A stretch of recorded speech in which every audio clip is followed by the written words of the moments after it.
दुख का फल तुम्हारे अपने संकटों से वापस आता है। मैं सीधे कहूं तो तुमने किसी भी प्रकार का कोई पाप ताप किया हो तो उसका फल है कि तुम्हें दुख मिलता है। क्या दुख जीवन में आता कैसे है? दुख आता है तुम्हारे किसी भी कर्म के फल से।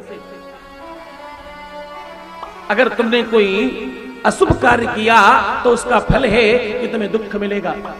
तुमने कोई शुभ कार्य किया तो उसका फल है कि तुम्हें सुख प्राप्त होगा। हाँ, शिव महापुराण कहती है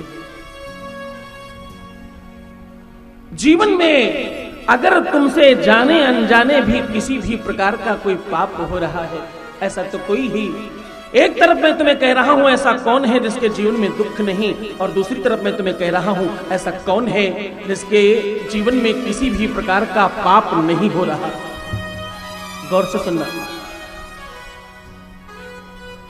तुम्हारे जीवन में तुम जहां रहते हो यहां जो भी तुमसे अच्छे बुरे काम हो जाएं, ये जब तुम किसी शुभ तीर्थ में जाते हो, किसी मंदिर में जाते हो, किसी देवालय में जाते हो, वहां जाने से नष्ट हो जाते हैं। क्योंकि अन्न क्षेत्रे कृतं पापम पुण्य क्षेत्रे विनश्यति। पुण्य क्षेत्रे कृतं पापं वज्रलेपो भविष्यति।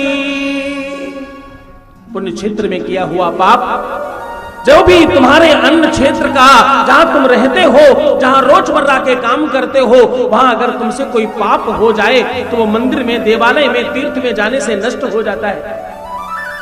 लेकिन अगर कोई तीर्थ में पाप हो जाए तो वो विश्व के किसी भी कोने में जाने से नष्ट नहीं होता। बस लेपो भविष्यति। और उस पाप का फल है कि तुम्हारे जीवन में पितृदोष, वंशदोष और नैसर्गिक दोष बनते हैं। तुम्हारे जीवन में नाना प्रकार के दोष उत्पन्न होते हैं और तुम्हारा वंश और कुटुंब दुखी हो जाता है।